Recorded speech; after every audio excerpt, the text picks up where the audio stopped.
want to cover is dealing with admin fee and transaction fees. Some brokerages, and some have for years, charge an admin fee or a transaction fee to their clients.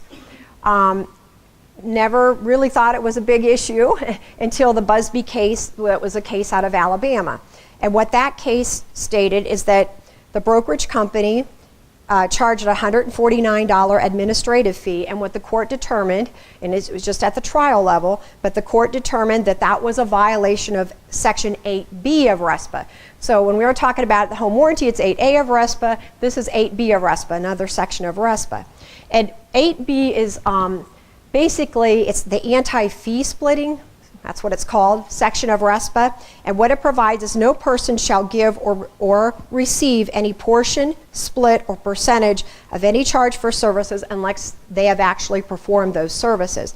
So what it looks like, it seems when you read that definition, it really seems like 8B prohibits the splitting of a fee between one who performs the settlement service and one who makes the referral to that company who's performing the service. So it looks like there needs to be two entities involved to be a violation of Section 8B of RESPA. However, HUD does not interpret Section 8B in that way. HUD issued a statement in 2001, and their position is you don't need two entities involved. You don't need to have a split of a fee to have a Section 8B violation. It is an 8B violation in HUD's position is if there's an unearned fee or an overcharge. So let's say one company who overcharges for their services or charges a fee for services, they don't provide any services for that fee. So that HUD feels that that would be a Section 8B violation, and that's how you get into admin fee, because admin fees aren't split with another company. A brokerage charges that fee and they keep that fee.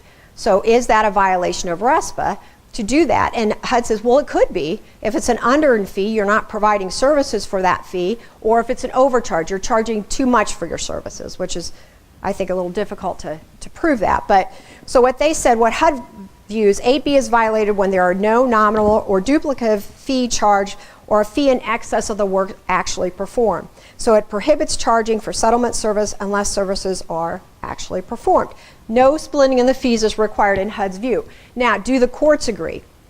The courts are split on whether they agree with HUD and that you don't have to have a split, or whether you do have to have a split. There are 7 circuit courts that have ruled on this issue. 4 say that you are required to have two entities. There has to be a split of the fee. 3 agree with HUD and say you don't have to have a split. So that's why I say the courts don't always agree with HUD's interpretation of RESPA. And definitely the courts are split on 8B and whether you need two entities or whether one entity is sufficient to have a violation. Now with the Busby case, they found that the admin fee did violate Section 8B because there were no additional services provided for that fee. Okay? So they went with HUD in saying that one company can be a violation of 8B of RESPA, the fee that they charge.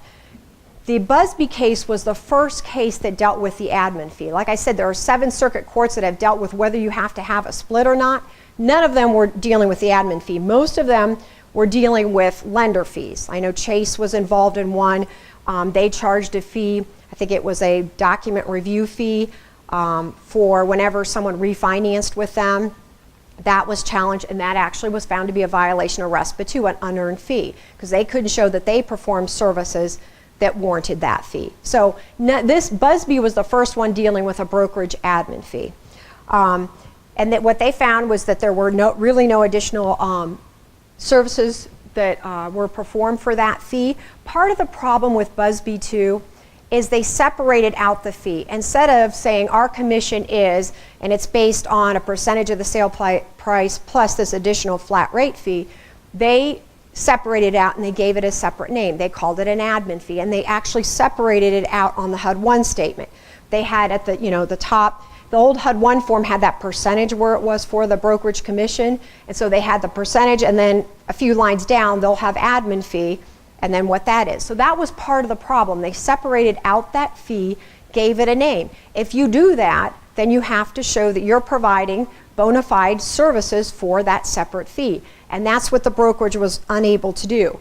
The status of the Busby case, it is still on appeal. It is taking a long time, but it is a class action suit. There are over 30,000 buyers and sellers, so those are clients of that brokerage company that were charged that admin fee. There are over 30,000 members in this class action suit.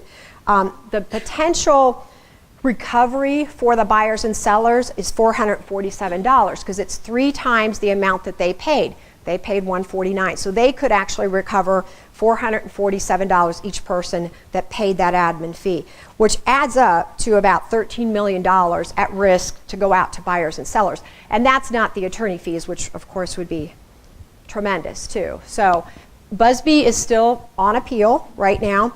We do have here in Ohio 3 copycat cases. By copycat cases, just like the Busby case, where buyers and sellers paid an admin fee, they then sued the brokerage saying a violation of RESPA because they received no services for that fee, and they're asking for treble damages, the attorney fees, and all of those things. So we have 3 cases here in Ohio dealing with that issue.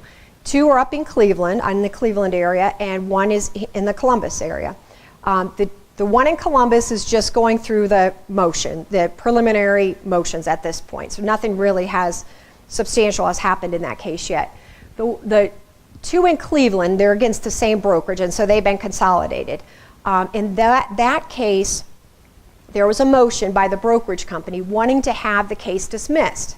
And they wanted to have the case dismissed because they're arguing to have an 8B violation of RESPA, you have to have 2 entities involved. You have to split the fee. So they wanted the judge to rule on that because if the judge agreed that you need a split, that puts an end to the case because there was no split. Unfortunately, the judge ruled that you do not have to have a split. So they went with like HUD's position, that you don't have to split that fee to potentially have an 8B violation. Now, that issue then, when that trial judge issued that order, the brokerage company tried to get just that issue to the appellate court, the circuit court. The trial judge said, okay, we'll let it go. Unfortunately, the circuit court would not take it. They don't have to take it because it's not a final ruling of the lower court. So they don't have to take it, it's up to them, and they decided not to take it. So where we have then, that means the brokerage summary judgment motion to end the case was not granted, but the case is proceeding. So we don't have a decision at all in that case, but it is proceeding on. So that's where that case stands. And definitely as we get those cases, especially the Ohio cases proceed, we will definitely keep everybody updated on that, and Busby too, what happens with that appeal down in Alabama. Now, what is NAR's advice on the whole issue of admin and transaction fees? First of all, any fee that you charge, your brokerage charge, you want to fully disclose what your fee is. You want to, if your fee is based on a percentage of the sales price plus a flat fee, that is perfectly fine, but you want to say our commission is, and a certain percentage of sale price plus $149 or whatever it is. You don't want, it's best not to separate that flat fee out and give it a name, because if you do, then you may have to show that you're providing specific services for that fee. Also, you want it combined on the HUD one, because that was part of the problem in the Busby case. They separated that admin fee out on a different line and gave it a different name. So you want to have it all together. And that's easy on the HUD one now. They took that percentage line out, so you can have total commission, and then right below that, if there are two, both the selling brokerage and the listing brokerage, you can separate the fee out to each. And if one has an admin fee or both, you include it right on that line. It's with their the percentage of the sale price. You have the whole commission on one line. Don't separate it out.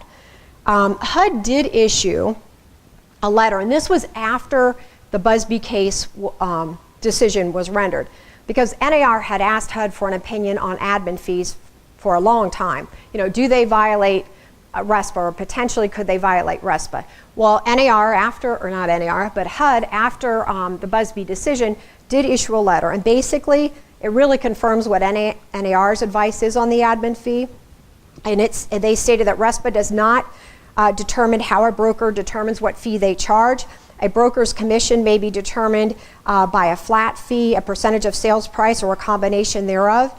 If, however, they do separate out a fee and give it a name, the broker may be required to show that it performs separate and distinct services for that fee. So that's why we recommend that you don't do that. They did in that letter too warn about, or they will scrutinize fees.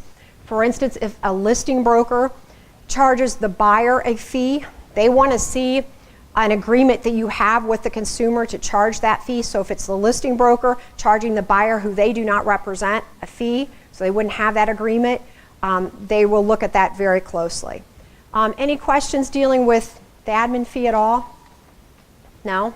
And like I said, we will definitely keep everyone updated as those cases proceed, and especially the Ohio ones. Yes? Well, when you talk about the 2 cases up in Cleveland in order to try to move it out of court.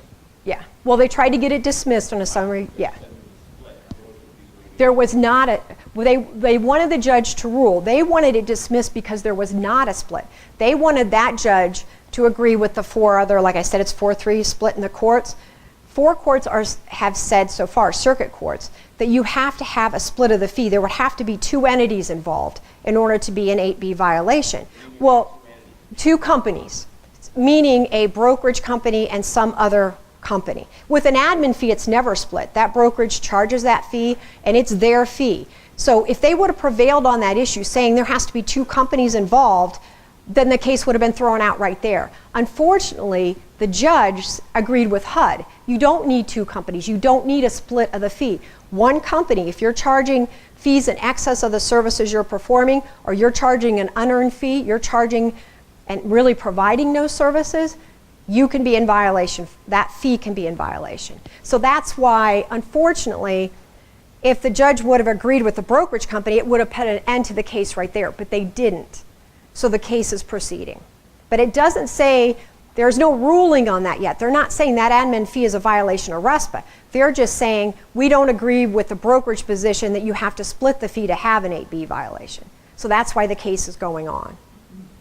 Because if a court agreed that you need a split, an admin fee would never be a violation of 8B of RESPA, because you don't split the fee. The brokerage charges it and keeps it themselves. So that'd be a very favorable ruling. And that's what the brokerage tried to get. Unfortunately, they were not able to, at least at the trial level, get that ruling. And our circuit court, when I say 7 circuit courts have ruled on this, our circuit court has not. So that's what we're waiting to see. Eventually, I'm sure we will have that decision here. Yes? It's the same company, Howard Hanna in Cleveland. Coldwell Banker, King Thompson.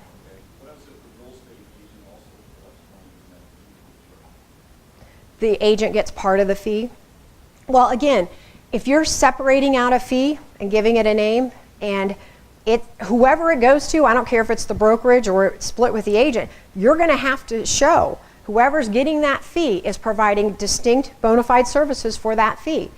So that's why we kind of recommend you don't separate it out. You can have commission based on a percentage of the sales price plus a flat fee, and what part of that commission the agent gets is completely between the broker and their agent.